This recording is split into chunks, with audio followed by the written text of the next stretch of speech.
to our third day and last day of Mark Iwen's mini-course on sublinear-time algorithms for approximating functions of many variables. So I wanted to, before starting, I just wanted to say we're going to have a group picture with whoever is in the classroom here. And if you're on Zoom, please be ready to show your video. We're going to take a picture with you. And at the TV here, there's a TV. I will send the picture via email. And also, I wanted to say we're going to have, so you know, this event is being organized by the CRL Applied Math Laboratory. Tomorrow there will be a seminar by the CRL Applied Math Lab at McGill and also on Zoom. At the same time, the seminar will be by Professor Bruno Desprez on tidal neural networks from the viewpoint of numerical analysis. So we'll be there with Mark too, probably. So see you there if you want to join us at McGill tomorrow. And yeah, with that, I will give the floor to Mark for our last lecture. Thanks. Yep. So this is going to be a change of topic a little bit and sort of general techniques from the last couple of days. So last few days we've been drilling down on the Fourier basis and whaling away there. Here we're going to use some different techniques that work for more general types of orthonormal product bases. And also, I believe, product bases even more generally than that, I suppose. And so this is going to be more about doing support identification, but instead of doing it using these combinatorial type methods, we're going to do it using collections of Monte Carlo integrations and using that to sort of inform a dimension incremental type of approach. So if you remember back to the first day, that was the second thing that I said we were going to talk about. So generally, we're going to have methods for more general product bases that we're going to be talking about today. And probably the easiest references to give here are the very standard Tromp-Nidell-Cosamp paper from the compressive sensing literature going back a while. That's compressive sampling matching pursuit. This is from 2009. And the other sort of modifications of it that I'm going to start tossing in right away, more or less, can be found in a paper by Bo-Soo Choi, myself, and Tony Volkmer. And it's going to be sparse harmonic transforms 2.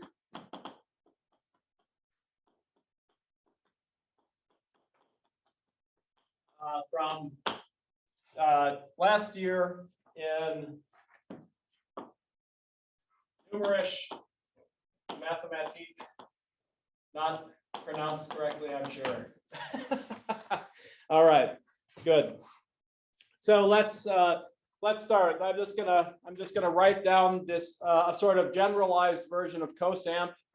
Those of you who know Cosamp should be not too surprised, and those of you who don't know Cosamp will see what it's like. Because this is going to be very similar. So here is a generalized Cosamp algorithm that we can discuss going forward. Okay, so let's take a look at what our input is going to look like for this guy. So I'm going to take some small set of measurements, again, compressive sensing type measurements for this algorithm. But I'm going to take two separate sets of measurements that I'm going to use for two different purposes. In the original paper, you took one and used them for both purposes. Here, we're just increasing the flexibility a little bit. So I'm going to take one set of measurements for coefficient estimation. So that's what CE stands for. And then it might be contaminated with arbitrary errors. This, just to remind you, is our S-sparse vector that we want to try to recover using these measurements. This is going to be a matrix with, let's say, M sub CE rows. So we want this number of rows to be very small, right? So we have compressive measurements in general. And just like in the sort of original COSAM paper, more generally, this can contain any sort of extra junk that's added onto your measurements. So this is going to be some appropriately dimensioned vector that includes, for example, I'll put a little box around these things here, make it clear where they're supposed to belong. And this can include, for example, your measurement matrix applied to a vector that isn't actually sparse. So you can take everything that's not in the best S term approximation to your original vector, and that could be some part of this. And you could also have other errors that are tossed in for other reasons and all sorts of stuff. So we should think about that. So we have this type of input. And very similarly, we'll have another set of measurements. This is support identification, support ID is what I'm going to sort of label these guys as. And same type of thing. So this will be an M by SID, an M sub SID by N matrix. All right, so just defining what the number of rows are, basically some notation here. Same sparse vector. I can toss on the same types of arbitrary errors, which could come from not actually being sparse, etc. Right? And so this is another input. Maybe I'll call it input A and input B. And then there are some other sort of implicit inputs you can take, like a maximum number of iterations, for example. Call kappa, some integer. So I can even say it's in cartoon N. All right, so we have this input to this method, and our output is going to be, hopefully, let's call it A. It's going to be a good approximation to, and I know I'm putting vector symbols on everything. I'm just going to not even try not to. You know who you are. Which is going to be a good approximation to the sparse vector. Okay, so that's what we're going to do here. So let's go ahead and sort of write down what this algorithm looks like. So first thing, we do some sort of obvious initialization. We initialize stuff. Start up here. So we'll start off with 0 as our approximation. I'm going to take B SID, and I'll take my measurements here. Let me give these things a more concrete name, maybe. I'll call these, the result of this, I'll call it YCE. Apologies. And I'll call these guys YSID. It'll be whatever these measurements turn out to be. All right, so I'm going to initialize this to be what I start out with my measurements. Not too surprising stuff here notationally. Whoops, that should be a Y. Yeah, perfect. And let me see, I want a number of my iteration. My iteration is going to start off at iteration 0. And then, so what am I going to do? I'm going to repeat something until a victory condition happens. And so what sort of thing should I do? I should integrate, iterate my current iteration. And next thing, line 4, this is the main difference from what you would generally do.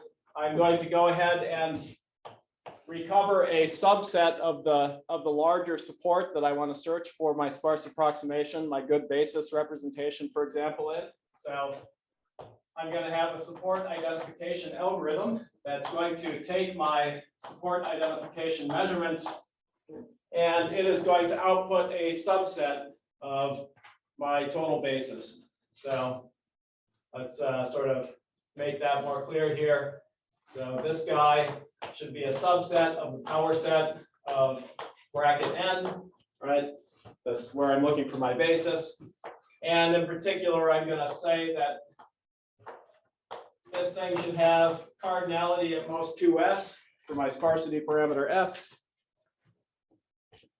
And the idea is that we would like this to be approximately equal to the support of our true sparse vector that we're trying to recover, right? So that's what you should think about this magic function of doing. So it's taking a vector in CM sub SID, some vector measurements, and it's shooting out some hopefully decent support set. This is the main sort of difference here. And then what do? The rest is completely just regular cosamp. So you go ahead and take this newly useful omega tilde set you just discovered. You take a union with that and the support of your last approximation, whatever it is. From the last iteration, you go ahead and truncate your coefficient estimate matrix. So phi prime, this will just be 1 over the square root of MCE times your coefficient estimate matrix, which we're assuming we also know restricted to this new support set. So this means take the columns that are indexed by omega. I think we've used this notation before. And this is going to be just for reference, this guy is going to be a matrix that is at most MCE by 3s. It might even have fewer than 3s elements, I guess, but that's the most it'll have. So this is going to be, the point is this guy should be S sparse. So this is going to be size S. This thing is 2s. So we have some bound on how big this can be, and it's relatively small. All right. We're then going to solve a least squares problem to learn coefficients on this good support set. So I'll call that B. On the support set, we can solve a least squares problem from, so that's supposed to be pseudo inverse Y CE, I guess it should be BCE, divided by the square root of MCE. Believe I didn't mess up my normalization. And then what do? You go ahead and use these coefficients on omega to update your next iteration. So we'll go ahead and set our new best S-term approximation to be B restricted to omega, and then I'll take the S largest one, so it's S sparse. And right, okay, I didn't have to do that, but I'm doing it anyways. Great. So we're almost done here.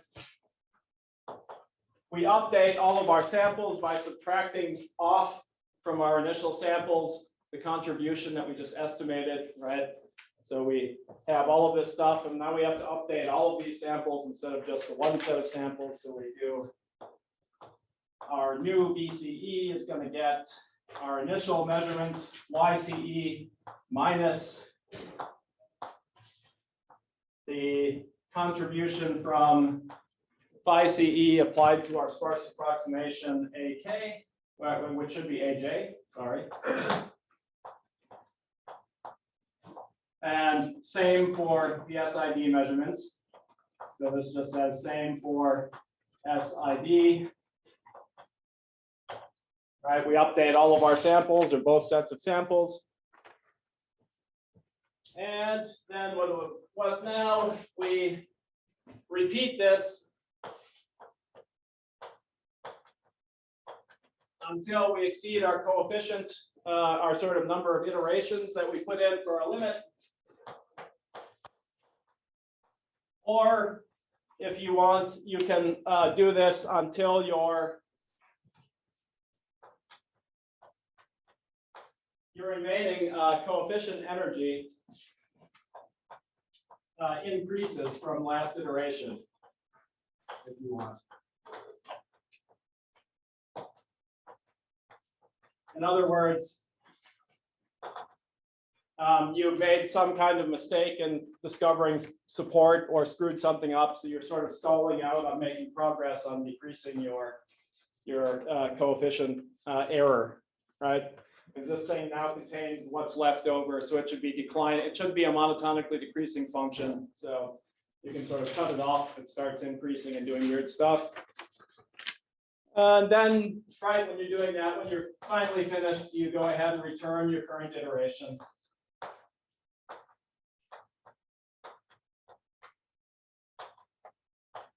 Or if your coefficients increased last time, you return the last iteration where the error seemed to be smallest, right? You sort of do this. Okay. So this is effectively exactly cosamp from the Trop and Needell paper. And I want to point out that it is an algorithm that is incredibly fast if this fourth line can be done quickly, right? All of the computational complexity can more or less be described in the following way. So just looking at this thing, maybe I'll wish I had, I do. So the runtime of this thing. This is a convenient place to put it. It's more or less going to be the maximum of the runtime of whatever this support identification algorithm is, right? And otherwise, the time to solve least squares problem, that's relatively small. So of size MCE by 3s. Right? And this is going to be, for those of you who know what I'll talk about next, an RIP sort of bounded matrix in general. So this is going to be on the order of S log n or something like that, maybe powers of log n, right? So very small. You can do this pretty fast. Sublinear time. This is a sublinear time operation. So if I can just figure out how to make a reasonably accurate and fast support identification algorithm, cosamp becomes a sublinear time algorithm. Right? That's what I want to convince you of at this moment. Good. Any questions about this cosamp stuff before I sort of drill down onto what this algorithm, the support identification algorithm, should maybe do? Mark, more of a comment than a question. The runtime will also depend on the maximum number of iterations, right? Which presumably is also going to be small, right? Okay, yeah. So that is also true. Kappa times this. Kappa is usually going to be like a few hundred or something at most, probably. Yes, but you're correct. The second line in the runtime, like the maximum, the time to solve a system of that size? Yeah. So this is a matrix that you want to solve the least squares system with respect to for some vector of coefficients of size 3s in particular, I guess. Right? So, yep. Any other questions? Good. So let's talk a little bit more then about. Mark, sorry, just one came Yes. to mind. So the step 9, the stopping criterion. Why? So VC, okay, or yes, but V support identification doesn't matter, or like they will behave the same way. So, like, I mean, why is the stopping criterion only involves the coefficient estimate? You could put the support identification in there too. It's just that this is, it turns out in what we're going to see next that this is more obviously like just an RIP matrix type estimate. And so it's easier given existing results to say when this starts increasing, then you have an error bound that you've maxed out in terms of a best S-term approximation, and so you can quit. But yeah, Okay. but you're completely correct that actually given that the number of measurements you're going to use for support identification is bigger, it's probably better to even say that that should be decreasing. But it's also not going to be just an RIP matrix. It's going to be a strange union of a bunch of weird sampling sets that are harder to analyze. So this is just for theoretical convenience. Okay, In practice, you would probably use both. Yeah, I see. or possibly even just the other one. But yeah, that's a good question. Other things that folks might be interested in? Two questions then that may occur to you. So the first one is, I want this entire COSAMP algorithm to be accurate. What does this have to satisfy in order to guarantee that it'll still be accurate, right? So it's the accuracy question. And then the speed question, how do I make something that has that property that's still fast, right? So let's do accuracy first and talk about what we need in order for this to actually guarantee that COSAMP still works. All right, and we'll work there for a while. First question to think about here, this weird function have to do that takes these measurements and spits out some small incardinality power set of the basis so that COSAMP is still accurate, meaning it still has best S term approximation guarantees of the type you actually want.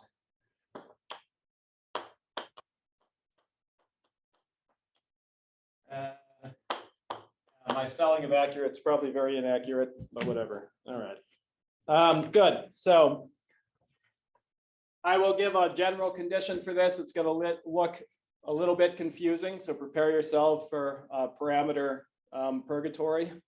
And then I'll give examples, and you'll see what it means and why it sort of makes some sense. Some easy and less easy examples. So here's a definition of what you need in order to ensure that COSAMP will still work. Okay, so good. So we choose our sparsity, right? And I'm going to choose another parameter beta that we'll see in a second. I have to talk about the measurements I'm going to feed into this guy, so I have to talk about this SID matrix as well. So we'll say it's M by N, so I don't have to put SID everywhere in this definition at least. Right? So we have some matrix which is going to give us measurements, and we have our algorithm exactly of this type, except I'll remove the SID so I don't have to talk about it so much. It outputs some set of indices that should hopefully be a good support set. And perhaps most annoyingly, I'm going to have some other function from vectors of this size. This is going to handle additive errors and sort of tell me, so what does this do? I can tell you what it does, I guess. That's usually good when you're trying to tell people stuff to tell them stuff. This is going to tell us effectively when additive errors on the measurements cripple your support identification algorithm and make it inaccurate. So that's sort of what this gamma is going to do. So you can think of that for now, and then we'll see how it does that. So it's just going to output some positive real number. And generally, so that we don't have stupid things happen, we're just going to say, you don't have to do anything with this function except have 0 mapped to 0.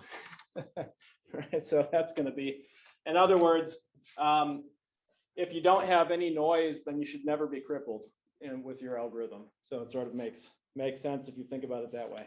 Okay, so here's the actual definition. So there's going to be a triple of the matrix, which I guess I also might as well remove this from SID from, because I removed it from everywhere else. Okay, it's going to be a matrix algorithm in gamma. So I'll say this triple has the support identification property.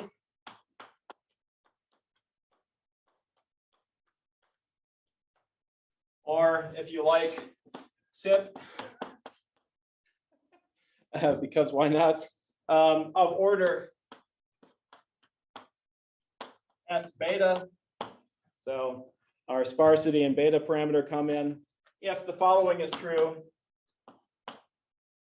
So we want any vector when supported to, or when restricted in support to the output of this algorithm based on measurements of the vector plus additive error, okay, and in 2 norm. So this is a restriction of this vector, right, based on input measurements. This is what this thing puts out as a set. We restrict to that set. We want this to be less than beta times the total 2 norm of V. And we want this to hold, I see I've made a strategic error in my board placement. That's fine. So we want this to hold for all sparse vectors V. So V should be S sparse, as you might expect. That's where that parameter comes in. And for all additive errors that you can add on to your measurements,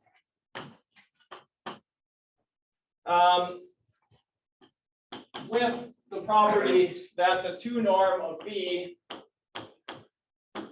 is greater than this gamma function applied to the error vector. Okay. So let's sort of go through this again, right? So we have this, and it gets a little bit worse. I actually want the complement of this set. Dang. That would have made a big issue later. So I want the complement of this set. The stuff you don't discover, sorry, should be less than beta times the norm. Okay, so, right, the stuff you miss.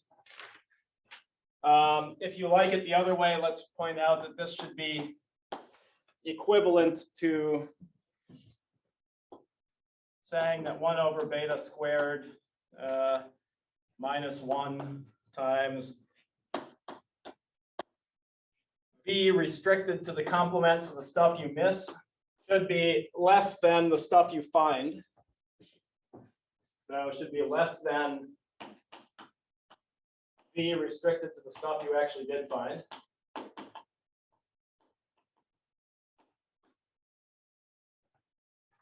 Okay, in 2 norm. All right, so point is you want to find a lot of the energy, right? So that's what that means. But it doesn't have to always work. It only has to work for S sparse vectors whose norms are big enough.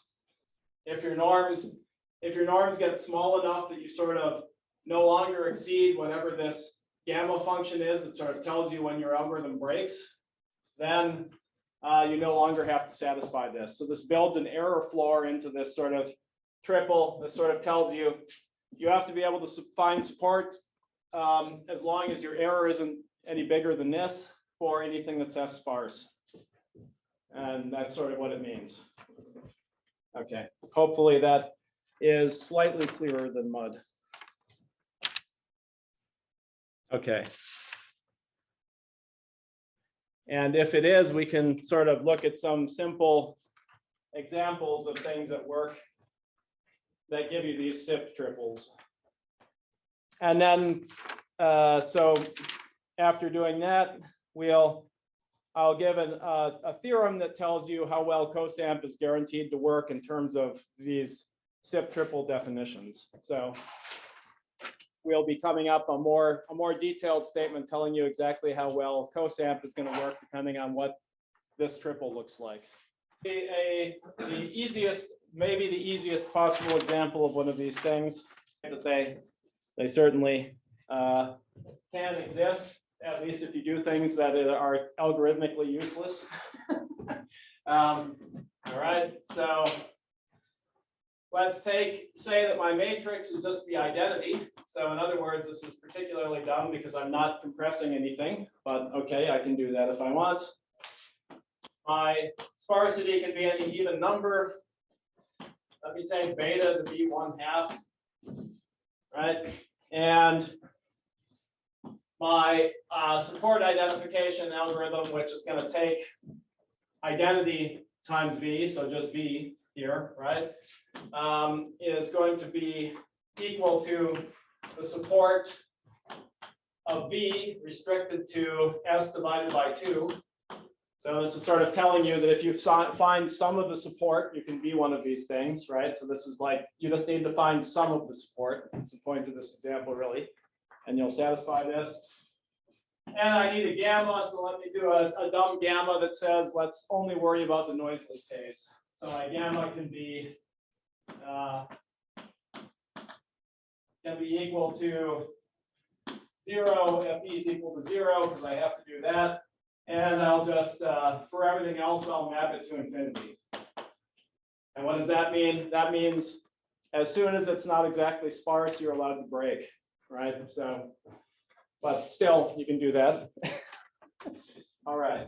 So this thing, which only finds half of the support, just sort of getting that across here, find in this way, has the support identification property of order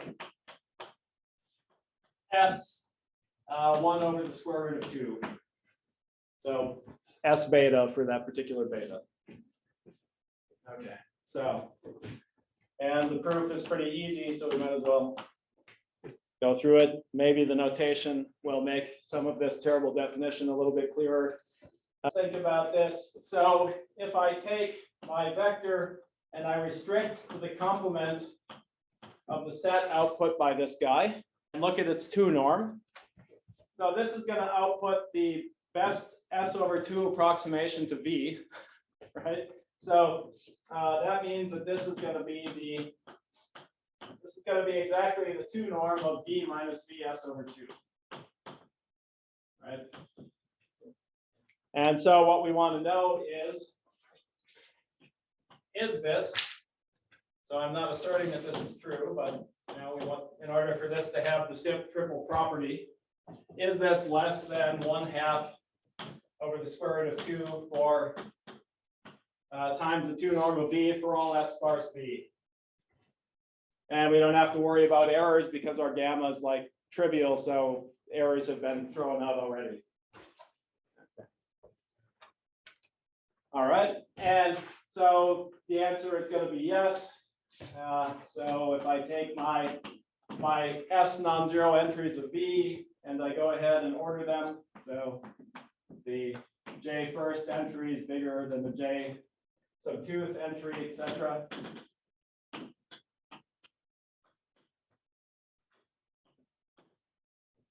So define things this way, then this is only going to hold. This is the definition here. I'm going to use this. So star, what I want to verify is going to be equivalent to verifying that sum. So I can square both sides of that, and then I'm just adding up squares. I'm going to have that this error is going to be, because it's S sparse, the S over 2 plus first one adding up to S of these guys. That's going to be exactly the same as saying that this is less than 1/2 times the total 2 norm squared of that thing. So 1/2 squared times the 2 norm squared, which is going to be L equal 1 to S to L. And now we rearrange. Let's subtract this side from this side and rearrange a little bit. And you basically see right away that this is going to work out in your favor, because if I subtract the half of the smallest ones from this side, I'm going to get that this is equivalent to having 1/2 of the sum of the smallest S over 2 things being less than 1/2 of the sum of the largest S over 2 things, and that's clearly going to be true. Right, so that works.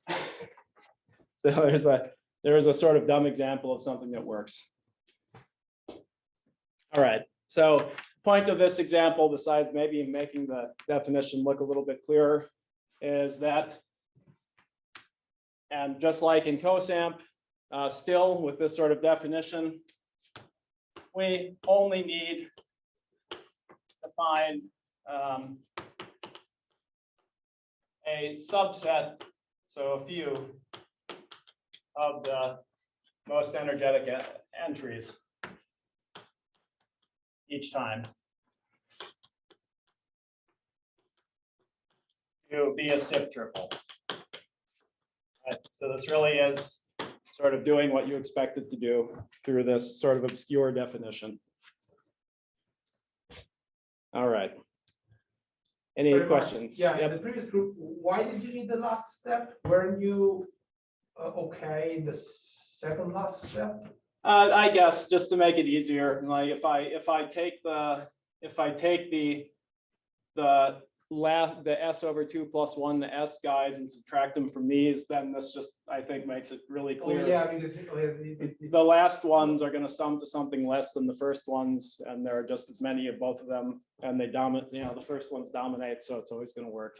Yes, good question. Any other questions before we see a less trivial example? So that actually uses compressed measurements, right? So it would be nice if the original COSAMP paper used the SIP triple, right? That would be good, and it did. So another example is the following SIP triple, which is implicitly in the COSAMP paper. So this is example 2, and it's less trivial because it actually involves compression. Okay, so here we want our matrix to have the RIP property. So these are going to give us our measurements for our support identification method, which turns out to be identical to the matrix you use for coefficient estimation, but it doesn't really matter, right? So you can use them for support identification as well. So these have the restricted isometry property, or this matrix has a restricted isometry property. And I can remind folks what that means in a second. So of order 2s, and they give a particular beta 0, 1. Turns out to be the beta. Okay, so all right, well, so let's remind ourselves what the RIP property is. I might as well make sure that for the students in the house, I define it. So this is some epsilon. It should be some value less between 0 and 1. In this case, it happens to be 0.1. But if this is epsilon, the RIP of order 2s epsilon is, so what does that mean? That means that you should approximately preserve the norms of all S sparse vectors, all 2s sparse vectors in this case. Right.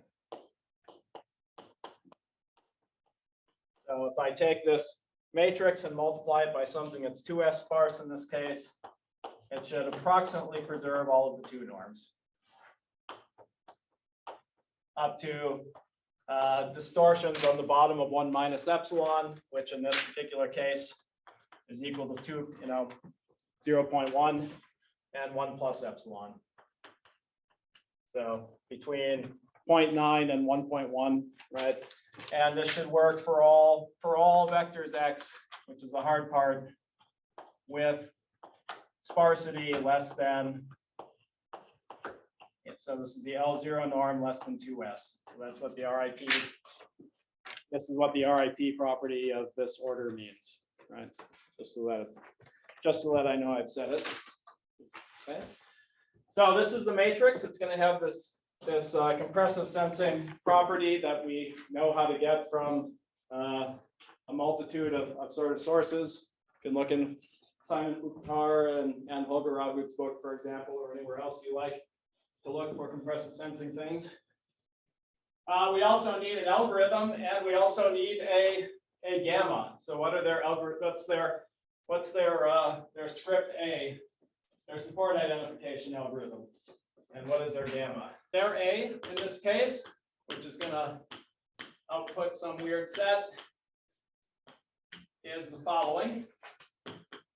So what do? We are going to take the support of the conjugate transpose of our RIP matrix multiplied against B. So this is what alpha B is going to be. I'm going to take this conjugate transpose of this matrix. This is going to be something of size n. I'm going to take the largest S entries of this thing, and then I'm going to output them by outputting the support of that sparse vector. So that is my map that maps measurements to a set. And so that's my second piece. That's what the original cosamp algorithm has in line 4 instead of effectively what is there. And their analysis, what gamma turns out to be, it's the following. Now, I take my error in, and what I have to output in order to get things to work with this definition is going to be 2.34 over beta minus 0.2223. And if you look in your paper and find those constants, you'll see exactly why it has to be that way, times the 2 norm of E. So that is my map from E to the positive numbers, and this we just have to put some kind of support constraint or some kind of constraint on beta so that we don't divide by things that aren't nice. So we can put beta in that interval. Okay. And so we have a little lemma that you can prove without, if you look at their paper. So I'll say this is implicit in the cosamp, the original cosamp paper.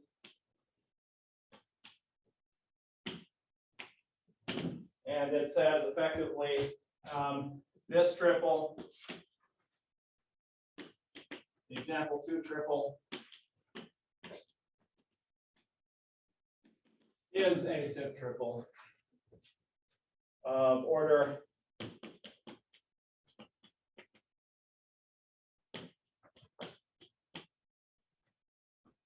S beta.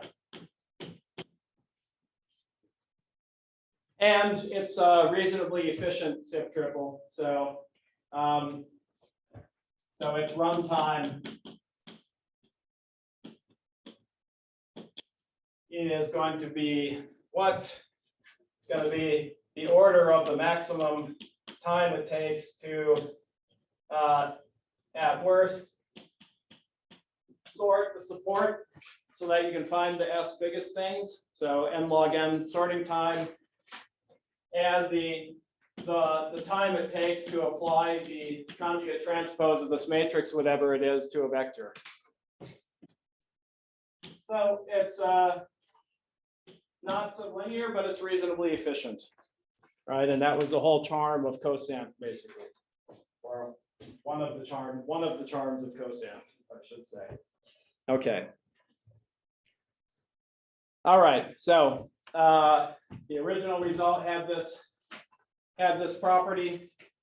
So here's a theorem I'll finally give you that tells you an error bound for cosamp, the algorithm that I actually wrote out, if any time you have a triple like this. Yep. Could you please explain what the algorithm here is again? I don't quite understand how it gets. Oh yes, this algorithm. So I multiply the conjugate transpose of this matrix. So this matrix is m by n. So this is going to be an n by m guy that I multiply by my vector. And in this case, remember this is in Cm, for the size of this thing. Right. So then I'm going to find the largest entries of that vector, and I'm going to zero out everything. And then the support says just return the entries where those non-zero entries are. Okay. So really, I just want to find the entries of this vector that have the largest magnitudes. What I'm doing. It sounds like a threshold. Yeah, it's a thresholding step, exactly. And that's all. That's all that's going on. This is just a sort of easy way to write that, assuming that you remember all of my bad notation. Yeah, good, excellent question. Other questions about stuff? So yeah, Mark, yes. So just a curiosity about the numerical values of the constant. Oh, these things? Yeah, like I guess you kind of fixing a probability of failure or something, and then you Oh, get these these constants. are pulled out of the error analysis that they have in the COSAM paper. Okay. So these are just numerical constants that they ended up with in their analysis of the original COSAM recovery theorem. Okay, but they depend on the RIP constant in principle, I guess. They're going to depend on the RIP constant and this 0.1 being 0.1 in particular and stuff like that. Yeah. And there's also some dependence on the probability of failure that they're fixing, or that. is not- That I don't think appears. They just assume that this thing has the RIP and then go. Ah, okay, right. We're even before that, right, Yep. okay. Good. So this theorem just gives you the freedom to do your own SIP triple and still know that cosam is going to work. So what does it say? Ooh, maybe I should have saved the definition, but it's gone now. All right. So this is a theorem of my graduate student Bo Soo Choi and Tony Volker and I. It just says the following. So what do we want? So if in the algorithm that we wrote out before, which has long since been erased, so we had these measurements which were support identification.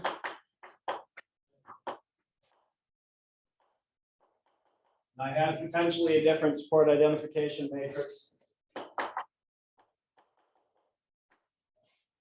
And I had potentially a different set of measurements I was going to use for coefficient estimation.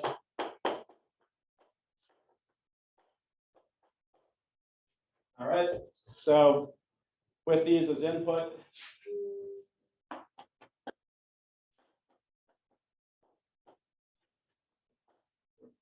so if they have the following property, so what do we need? We need something nice from the coefficient estimation matrix, and it's that it should be an RIP matrix still. So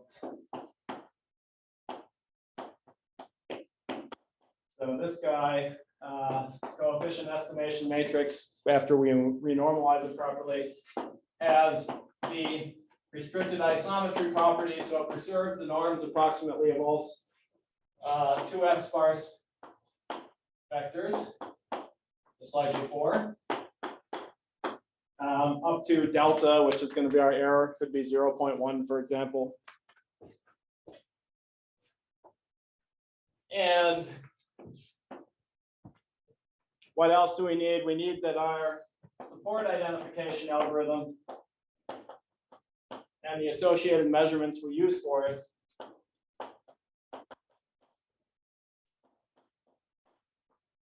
so this should just be a SIP triple of order 2S beta.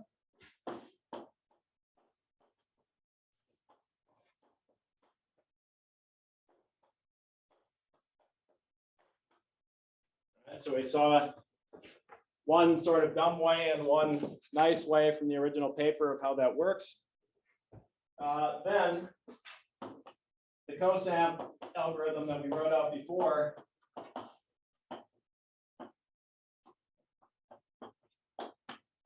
termination conditions that we had will have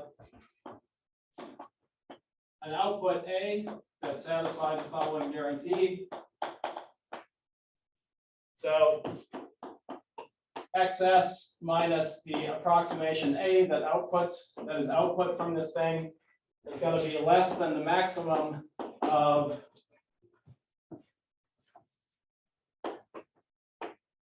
I'll put explicit constants down because you can get them. 1.03 gamma ESID.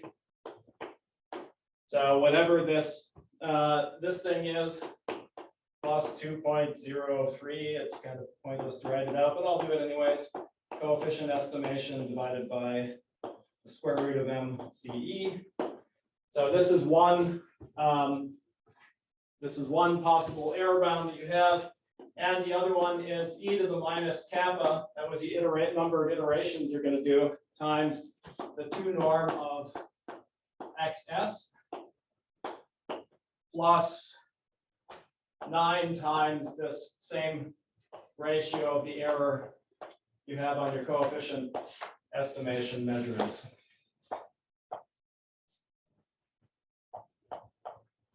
Okay.